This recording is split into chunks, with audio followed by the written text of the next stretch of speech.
روزانہ ایسے اسلامک واقعات سننے کے لیے ہمارے چینل کو سبسکرائب ضرور کریں۔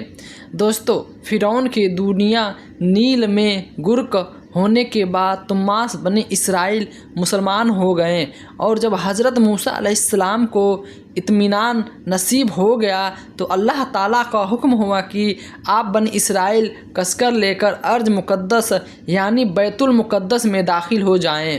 اس وقت بیت المقدس پر امریکہ کی قوم کا قبضہ تھا، جو بدترین کفار تھے اور بہت طاقتور و کنجوس اور نہایت تھے ظالم لوگ تھے۔ چنانچہ حضرت موسیٰ علیہ السلام 6 لاکھ بنی اسرائیل کو ہمراہ لے کر قوم امریکہ سے جہاد کے لیے روانہ ہوئے۔ جب بنی اسرائیل بیت المقدس کے قریب پہنچے تو ایک دم بزدل ہو گئے اور کہنے لگے کہ اس شہر میں جباری یعنی بالکا ہے جو بہت ہی زوراور اور زبردست ہے، لہٰذا جب تک یہ لوگ اس شہر میں رہیں گے ہم ہرگز شہر میں داخل نہیں ہوں گے۔ بلکہ بنی اسرائیل نے حضرت موسیٰ علیہ السلام سے یہاں تک کہہ دیا کہ موسیٰ آپ خدا جا کر اس زبردست قوم سے جنگ کرے، ہم تو یہیں بیٹھے رہیں گے۔ بنی اسرائیل کی زبان سے یہ سن کر حضرت موسیٰ علیہ السلام کو بڑا رنج و صدمہ ہوا، اور آپ نے بڑی تعالیٰ سے دربار میں یہ عرض کیا کہ یا ترجمہ موسیٰ نے کہا، میرے یہ رب، میرے اختیار میں جو سوائے میری جان اور میرے بھائی کے اور کوئی نہیں، سو ہمارے درمیان اور اس نافرمانی قوم کے درمیان جدائی ڈال دے۔ چنانچہ اس دعا پہ اللہ تعالیٰ نے اپنے غضب جلال کا اظہار کرتے ہوئے ترجمہ فرمایا کہ وہ زمین ان پر 40 برس حرام ہو گئی ہے، اس ملک پر سرگرد پھریں گے، سو تو نافرمانی قوم پر افسوس نہ کر۔ اس کا نتیجہ یہ ہوا کہ یہ 6 لاکھ اسرائیلی لوگ ایک میدان میں 40 برس تک بھٹکتے رہے مگر اس میدان سے باہر نہ نکل سکے۔ اس میدان کا نام میدان تیا ہے۔ اس میدان میں بنی اسرائیل کے کھانے کے لیے وہ صلبہ نازل ہوا، اور پتھر پہ حضرت موسیٰ علیہ السلام نے اپنا اسرا مار دیا تو پتھر میں سے 12 چشمے جاری ہو گئے۔ اس واقعے کو قرآن مجید نے بار بار مختلف عنوانوں کے ساتھ بیان فرمایا ہے، جس میں وہ سورہ واحدہ میں یہ واقعہ قدر تفصیل کے ساتھ مذکور ہوا ہے، جو بلا شبہ ایک عجیب انسان واقعہ ہے، جو بنی اسرائیل کی نافرمانی اور شرارتوں کے تعجب خیز اور حیرت گنج داستہ ہے۔ اس کے باوجود حضرت موسیٰ علیہ السلام کی محبت سابقہ بنی اسرائیل پہ ہمیشہ رہی ہے۔ جب یہ لوگ میدان تیا میں بھوکے پیاسے ہوئے تو حضرت موسیٰ علیہ السلام نے دعا مانگ کر ان لوگوں کے کھانے کے لیے من و سلوہ نازل کرایا، اور پتھر پر اسرا مار کر 12 چشمہ جاری کر دیا۔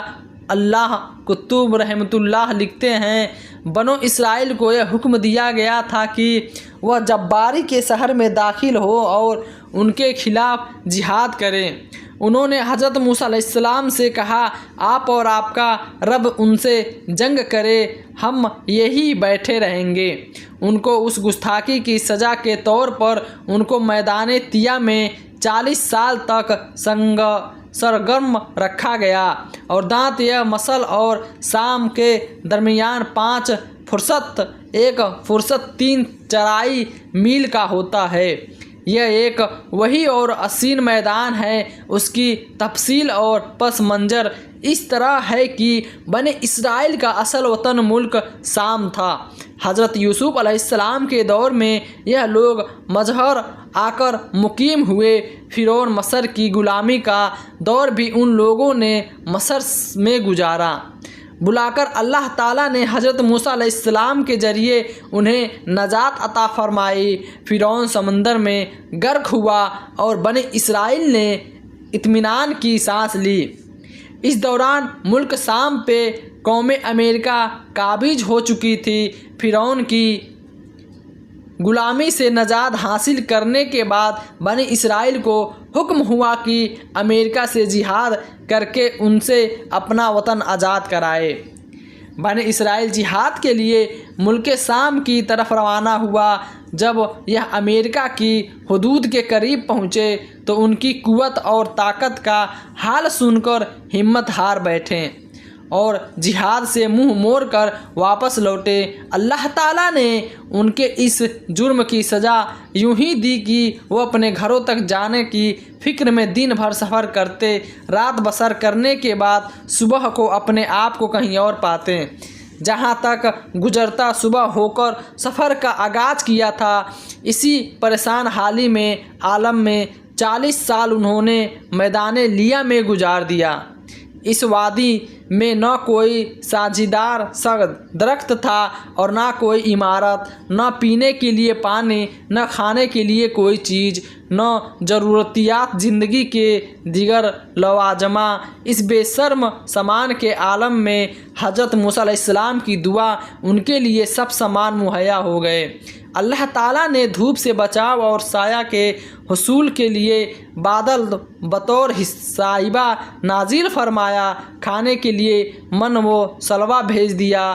من سلوہ کے بارے میں مختلف اقوال ہے۔ صحیح قول یہی ہے کہ من سے مراد ترنگ زمین ہے، جو ایک نافک سیری ذائقہ دار مادہ تھا جو شبنم کی طرح صبح کے وقت آسمان سے اترتا اور کشمیر سمجھ کر میں چھوٹے چھوٹے درخت پہ من جمع ہو جاتا تھا۔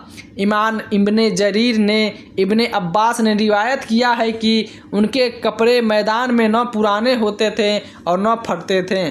ابن منجن نے داؤد کی روایت کیا ہے کہ اسرائیل جبتی کے میدان میں تھے تو ان کے کپڑے اس طرح بڑھتے تھے کہ جس طرح وہ جوان ہوتے ہیں۔